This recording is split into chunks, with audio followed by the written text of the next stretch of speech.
unlimited drama series. The clinic's fluorescent lights buzzed overhead like dying insects as I stared at the test results in my oil-stained hands. Chlamydia. The word hit me like a sledgehammer to the gut. I hadn't been with anyone except my wife Celia in 20 years of marriage, and she was supposedly on a business trip in Boston. My name is Eddie Mallory, and I run Mallory's Auto Repair in the dying fishing town of Millbrook, Massachusetts. At 43, I'm not much to look at. Scarred knuckles from my amateur boxing days, grease permanently embedded under my fingernails, and a face that's seen too many late nights fixing other people's problems. But I'm nobody's fool. Dr. Martinez avoided my eyes as she explained the diagnosis. You'll need to inform any sexual partners, Mr. Mallory. The medication should clear it up in about a week. Sexual partners. The phrase tasted bitter in my mouth. There was only one, and she was 3 hours away, supposedly closing some big HR deal for her company. I drove home through the October drizzle, past the rusted hulks of fishing boats that would never see water again, past the boarded-up cannery where my father once worked. Our house sat on Maple Street, a modest two-story with peeling white paint that I kept meaning to fix. The driveway was empty. Celia had taken her BMW. Inside, I found her note on the kitchen counter. Gone for the weekend, don't wait up. Kids are at your sister's. Try not to burn the house down. See. The casual cruelty of it made my teeth clench. 20 years of marriage, and this was how she talked to me. Like I was some incompetent child, instead of the man who worked 60-hour weeks to pay for her Pilates classes and business suits. I crumpled the note and reached for my phone. My old friend Frankie DeMarco had gone into private investigation after leaving the police force. If anyone could get me answers, it was him. Eddie? Jesus, what time is it? Frankie's gravelly voice was thick with sleep. I need your help, Frank. It's about Celia. A pause. What kind of help? The kind that involves cameras and hotel receipts. Another pause, longer this time. Meet me at Donnelly's in an hour. And Eddie, bring cash. Donnelly's bar occupied the ground floor of a brick building that had seen better decades. The neon Budweiser sign flickered intermittently, casting red shadows across the cracked parking lot. Inside, the air was thick with cigarette smoke and broken dreams. Frankie was already there, nursing a whiskey at a corner booth. He looked older than his 55 years, with gray stubble and eyes that had seen too much. He'd been investigating cheating spouses for 15 years, ever since his own wife had cleaned out their joint account and run off with her yoga instructor. You sure you want to go down this road, Eddie? He asked as I slid into the booth. Some doors, once you open them, you can't close again. I told him about the clinic, about Celia's increasingly frequent business trips, about how she'd been treating me like furniture for the past 2 years. Frankie listened without judgment, occasionally nodding. It'll take about a week, he said finally. Maybe 2 if she's careful. But Eddie, in 20 years of doing this, I've never had a client who was wrong about their suspicions. Not once. The next 10 days crawled by like years. I went through the motions, fixing cars, eating alone, lying awake in our empty bed. Celia called twice, brief conversations about bills and schedules. Her voice sounded different somehow, lighter, like she was relieved to be away from me. On a gray Thursday morning, Frankie called. It's done. You want to meet somewhere private? We met at the marina in the parking lot overlooking the harbor. Frankie handed me a manila envelope thick with photographs and a small stack of DVDs. I'm sorry, Eddie. I really am. The first photo showed Celia entering the Harbor View Hotel with a man I recognized, Grant Holman, the Golden Boy insurance agent who lived in the fancy part of town. The second showed them kissing in the elevator. The third showed them entering room 237. But it was the DVD labeled Home Movies that destroyed me.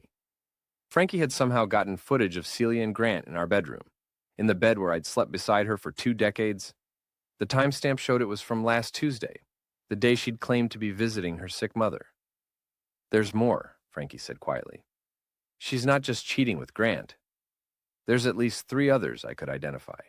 And Eddie. Her best friend Mona is involved somehow. She's the one who's been setting up the meetings, providing alibis. Mona Rodriguez, Celia's Pilates instructor and supposed best friend. The woman who came to our barbecues, who bought Christmas presents for our kids. The woman I'd trusted with my family. How long? I asked. Best I can tell, about 2 years, maybe longer. 2 years. While I'd been working overtime to pay for her lifestyle, she'd been screwing half the town behind my back. The humiliation burned in my chest like acid. That night I sat in my kitchen with the photos spread across the table, like tarot cards, predicting doom. Our 17-year-old son Jack and 15-year-old daughter Lucy were still at my sister's house, thank God. They didn't need to see this. My phone buzzed with a text from Lucy. Dad, Mom says you're being weird and paranoid. She's worried about you.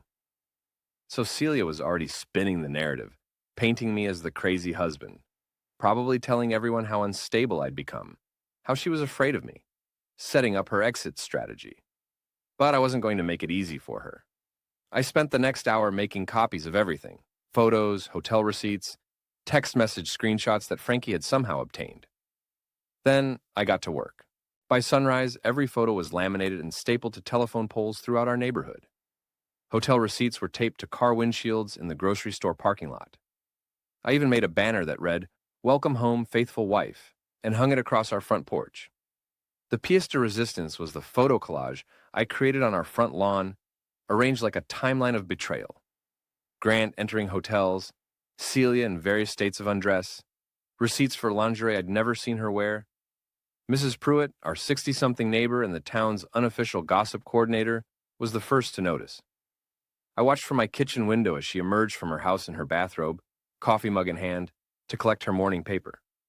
She stopped dead when she saw my display, her mouth falling open. Within an hour, half the neighborhood had gathered on the sidewalk. I could see them pointing, whispering, taking pictures with their phones. Social media was about to explode. I packed a bag, loaded it into my pickup truck, and drove to Tank's boxing gym on the rough side of town. Tank Morrison, a former heavyweight who'd gone 10 rounds with Larry Holmes back in the day, rented out a small apartment above the gym to fighters who needed a place to crash. You look like hell, Eddie, Tank said as I climbed the stairs to the apartment. The space was spartanly furnished, a bed, a dresser, a hot plate, and a small TV. But it was clean and quiet, and most importantly, it was mine. Just need some space to think, I told him. Tank nodded. He'd been through his own divorce years ago.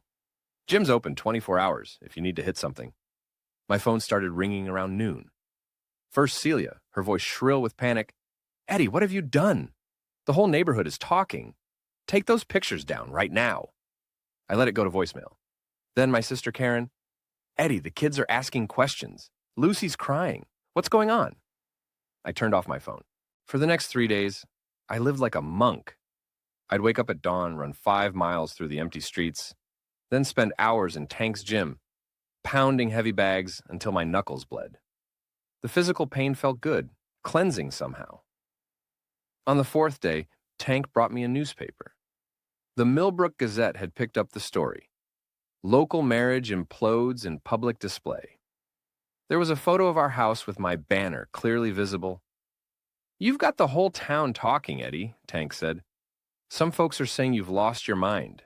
Others are saying it's about time someone stood up to those country club types. That afternoon, I turned my phone back on.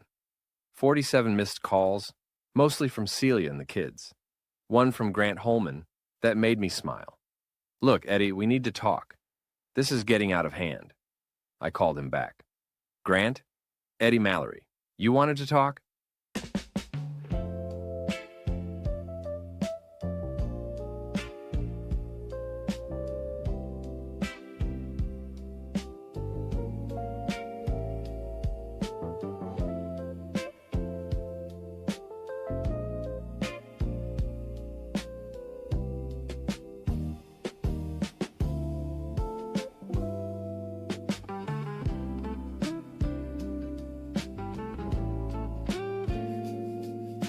Eddie, thank God. Listen, this whole thing is a misunderstanding. Celia and I, we're just friends. Those photos, they're taken out of context. Which photos are those, Grant? The ones of you screwing my wife in my bed? Or the ones of you groping her in the hotel elevator? Silence. Meet me at the marina in an hour, I continued. Pier 7. Come alone. Eddie, I don't think... 1 hour, Grant. Unless you'd prefer I send copies of everything to your wife, Linda, and your boss at Millbrook Insurance. The marina at dusk was nearly deserted. A few die-hard fishermen were still out on the water, but the tourist boats had been dry docked for the season. I sat on a bench overlooking the harbor, watching the sunset paint the water orange and red. Grant arrived exactly on time, driving his pristine white Mercedes. He was dressed in his usual uniform of khakis and polo shirt, his sandy hair perfectly styled despite the October wind. At 38, he looked like he'd stepped out of a country club brochure, all white teeth and easy confidence. But his confidence evaporated when he saw me. Eddie, I want you to know I never meant for this to happen, he began, his voice shaking slightly. Celia and I, it just sort of developed naturally. We have a connection, you know? An intellectual compatibility that... I stood up slowly. Grant took a step back. Intellectual compatibility, I repeated. Is that what you call it when you're banging another man's wife in his bed? Look, I know you're upset, but violence isn't going to solve anything. I'm prepared to make this right. Financially, I mean. What would it take for you to remove those photos and let us handle this like civilized adults? He reached for his wallet and something inside me snapped. 20 years of being looked down on by people like Grant. 20 years of being treated like I wasn't good enough for my own wife. 20 years of swallowing my pride and keeping my mouth shut. I grabbed Grant by his polo shirt and slammed him against his Mercedes. His eyes went wide with terror. You think you can buy me off? I snarled. You think this is about money? Eddie, please, I have kids. So do I, you piece of shit. And they had to find out their mother's a whore because you couldn't keep it in your pants. I shoved him harder against the car. His keys fell from his hand, clattering onto the asphalt.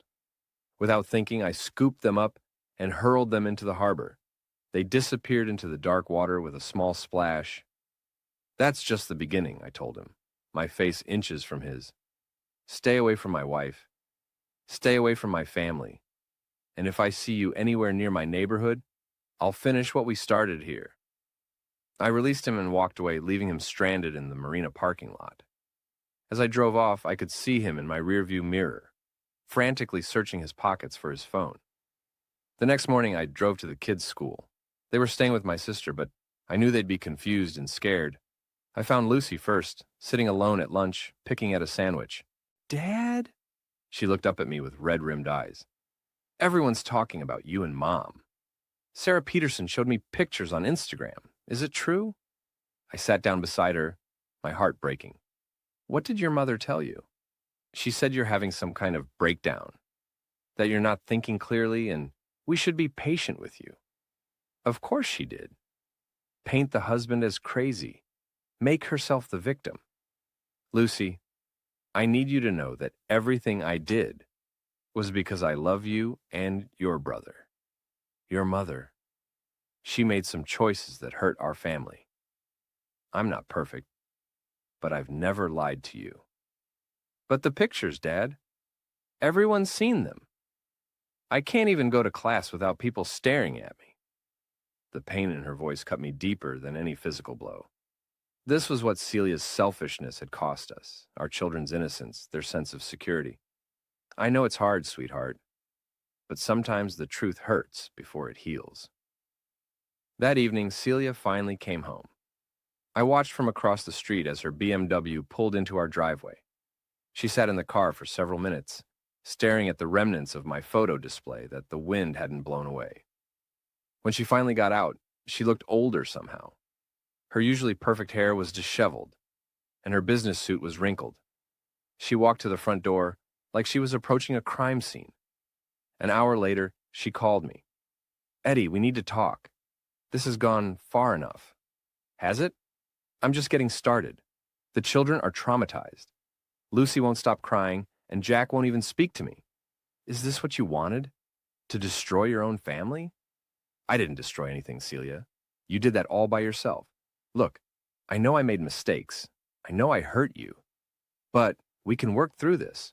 We can go to counseling. We can... How many, Celia? What? How many men? Grant's just one of them, isn't he? Silence stretched between us like a chasm. I want a divorce, she said finally. I'll give you the house, split custody of the kids. But you have to stop this public humiliation campaign. It's affecting my job, my reputation. Your reputation? I laughed, a sound like breaking glass. You should have thought about that before you turned our marriage into a joke. I hung up and turned off my phone again. The next few days brought a parade of visitors to Tank's gym. First, my sister Karen begging me to think about the children. Then, Father McKenna from St. Patrick's, talking about forgiveness and healing. Even my old friend Mike Santos from the fire department stopped by. Eddie, people are worried about you, Mike said as we sat in the gym's office. This isn't like you, man. You're scaring folks. Good, I replied. It was one time at the company retreat. Your coworker posted a photo. You're wearing this shirt. Watch more on Grammarly.com. Maybe they should be scared. Maybe they should think twice before they decide to screw over someone they think is too weak to fight back. But what's your end game here? You've humiliated Celia, you've made your point. What happens now? I looked at Mike, this man who'd been my friend for 15 years, and saw the doubt in his eyes. He thought I'd gone too far. They all did. You think I should just roll over and take it, don't you? Be the good little husband who gets cheated on and keeps his mouth shut. I think you should consider what's best for your kids. What's best for my kids is knowing their father isn't a doormat. Mike left, shaking his head, and I knew I'd lost another friend. But I was past caring about what people thought. I had work to do. Frankie had been busy during my self-imposed exile. He'd dug deeper into Mona's involvement and uncovered something interesting. She wasn't just facilitating Celia's affairs, she was documenting them. Photos, videos, even audio recordings of phone conversations. I think she's been blackmailing your wife, Frankie explained as we sat in his car outside a coffee shop. Look at these bank records.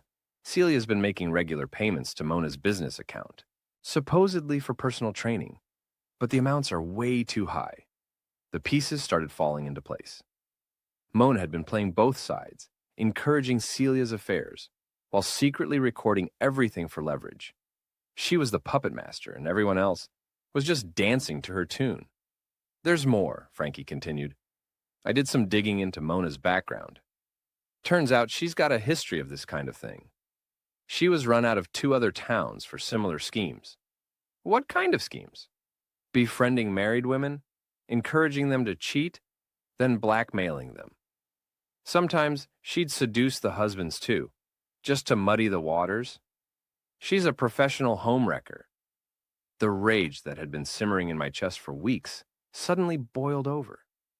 Mona had systematically destroyed my family for profit. She'd turned my wife into her puppet and my marriage into her personal ATM. Where does she live? I asked. Eddie, whatever you're thinking. Where does she live, Frankie? He gave me the address reluctantly. Mona owned a small house near the college, where she ran her Pilates studio out of a converted garage.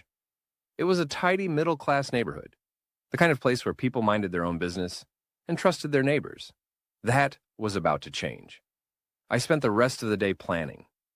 This wasn't going to be some random act of vandalism. This was going to be surgical, precise, and devastating. At midnight, I drove to Mona's house. Her red Honda Civic sat in the driveway, and I could see lights on in the studio. She was probably working late, or maybe meeting with another victim. I'd brought supplies, spray paint, a tire iron, and a portable speaker. The first thing I did was paint "Blackmailer" in large red letters across her garage door. Then I moved to her car, using the tire iron to smash out her headlights and side mirrors. But the real masterpiece was what I did next. Using the speaker, I began broadcasting some of the audio recordings Frankie had obtained. Mona's voice clearly audible as she coached Celia on how to lie to me about her whereabouts. Tell him you're visiting your mother again. He's too stupid to check. The sound carried through the quiet neighborhood like a church bell. Lights started coming on in nearby houses. Within minutes, people were emerging from their homes to investigate. Mona burst out of her studio, her face white with shock. She saw me standing beside her vandalized car and froze. "Hello, Mona," I said calmly. "Nice night for some truth-telling, don't you think?" "Eddie, you're crazy. I'm calling the police." "Go ahead." I'm sure they'd love to hear about your little blackmail operation. She fumbled for her phone, but I was faster. I grabbed it from her hands and tossed it into her neighbor's yard. You destroyed my family, I said, advancing on her. You turned my wife into your personal cash machine and my marriage into your entertainment. I don't know what you're talking about. Really? Then how do you explain these? I pulled out copies of the bank records Frankie had obtained, showing the payments from Celia to Mona's account. Her neighbors, who had gathered on the sidewalk to watch the show, could hear every word. You're a professional predator, I continued, my voice carrying clearly in the night air. You find vulnerable marriages and tear them apart for profit. How many families have you destroyed, Mona? She tried to run, but I grabbed her arm. Not hard enough to hurt her, just enough to keep her from escaping. Let me go! Help! Someone help me! Help you? I laughed. These people deserve to know what kind of person they've been living next to. I turned to address the growing crowd of neighbors. This woman has been running a blackmail operation out of her garage. She seduces married women, records their affairs, then extorts money from them. She's not a Pilates instructor. She's a parasite. The crowd murmured uneasily. Some of them probably knew Mona, had maybe even taken classes from her. Check your bank accounts, I called out. Check your wives' phones. See if Mona's been offering any special friendship services. I released Mona's arm and stepped back. She collapsed against her vandalized car, sobbing. This isn't over, she whispered. Yes, it is, I replied. Pack your bags, Mona. This town isn't big enough for both of us. I walked back to my truck, leaving her surrounded by suspicious neighbors and the wreckage of her carefully constructed facade. The next morning brought unexpected news. Grant Holman had been arrested for drunk driving after crashing his car into a fire hydrant. According to the police report, he'd been drinking heavily at Murphy's Tavern, telling anyone who would listen about how his life was falling apart. I felt a grim satisfaction reading about it in the local paper. Grant's perfect life was unraveling just like mine had, except he'd brought it on himself. But my satisfaction was short-lived. That afternoon, Lucy called me in tears. Dad, please come home. Mom's been crying for days, and Jack won't talk to anyone. We need you. The pain in her voice broke through my armor of anger. These were my children, and they were suffering because of the war between their parents. I drove home for the first time in 2 weeks.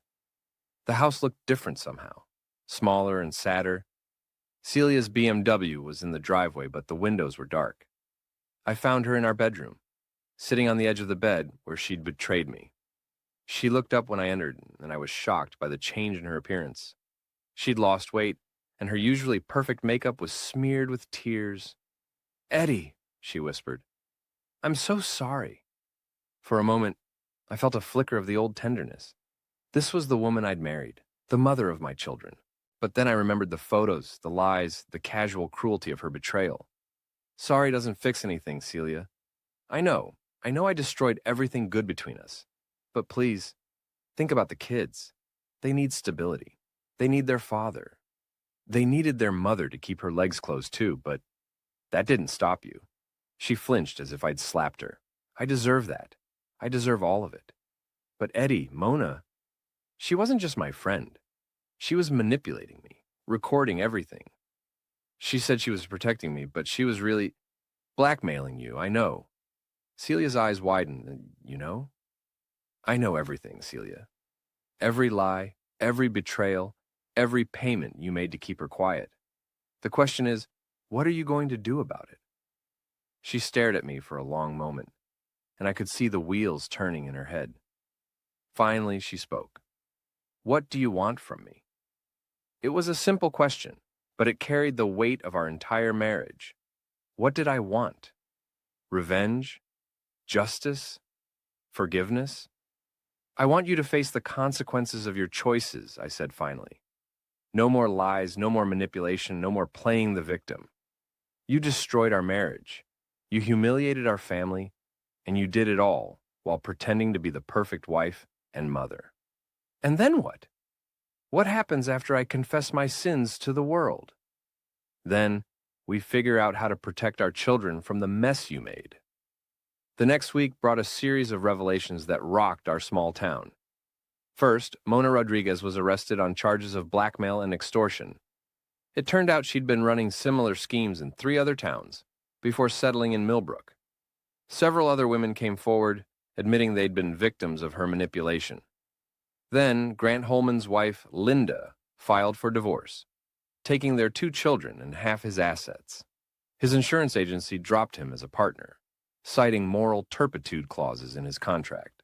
But the biggest revelation came from Celia herself.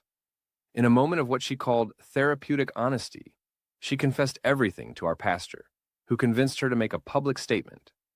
The Millbrook Gazette ran her confession on the front page. Local woman admits to affairs. Blackmail scheme. In it, Celia detailed how Mona had gradually drawn her into increasingly risky behavior, always with a camera or recording device nearby. "I thought she was my friend," Celia was quoted as saying. "I thought she was helping me find myself. Instead, she was destroying my family for her own profit." The confession didn't excuse Celia's behavior, but it did explain it. She hadn't just decided to cheat on me. She'd been systematically groomed and manipulated by a professional predator. It should have made me feel better, knowing that my wife had been a victim too. But it didn't. The damage was done, the trust was broken, and no amount of explanation could put our marriage back together. The divorce proceedings were surprisingly civil. Celia didn't fight me on custody or property division. She seemed genuinely remorseful, attending counseling sessions and making an effort to repair her relationship with the kids. But I wasn't ready to forgive. Maybe I never would be. The final confrontation came 6 months later, at the annual Millbrook Fishermen's Festival. It was the town's biggest event, drawing hundreds of people to the harbor for food, music, and community celebration.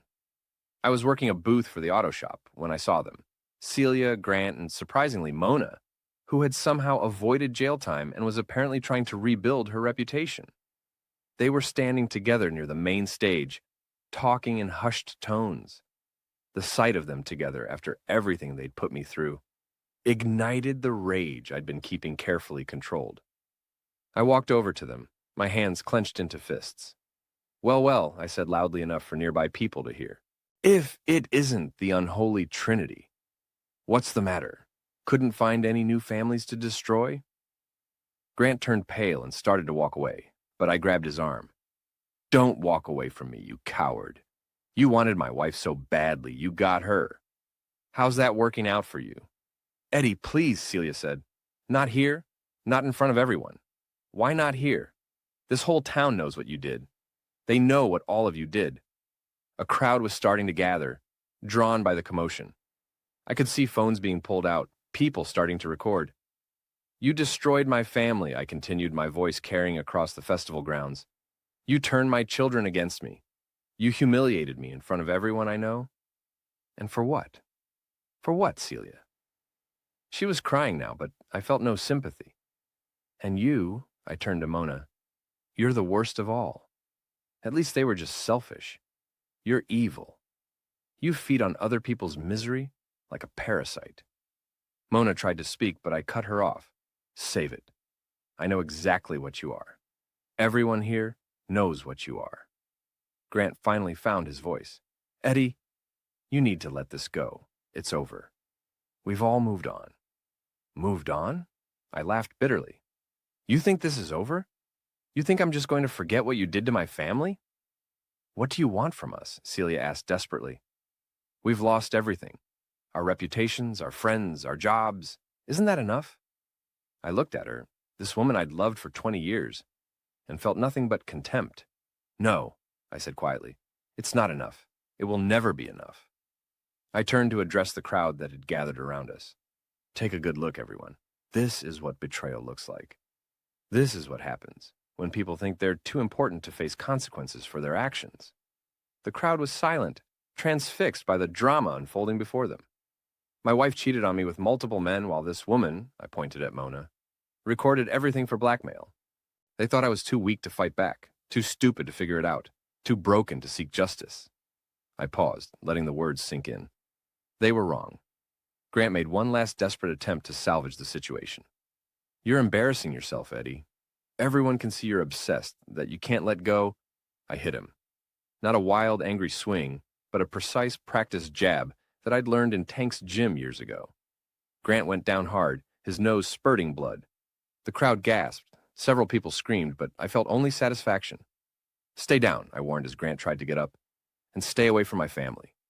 I turned back to Celia and Mona, both of whom were staring at me in shock. "You called me a villain," I said, my voice carrying clearly in the sudden silence. "You told everyone I was crazy, obsessed, dangerous. Maybe you were right." I looked out at the crowd, at the faces of people I'd known my whole life. They called me a villain. But villains don't play by the rules, they write them. I walked away from the festival, leaving Grant bleeding on the ground and Celia sobbing into Mona's arms. Behind me, I could hear the murmur of voices, the click of phone cameras, the beginning of a new round of gossip that would follow all of us for years to come. But I didn't care anymore. I'd said what needed to be said, done what needed to be done. The truth was finally out there for everyone to see. And if that made me the villain in their story, so be it. Some stories don't have happy endings. Some battles don't have winners, only survivors. But sometimes, survival is enough. Sometimes, survival is everything.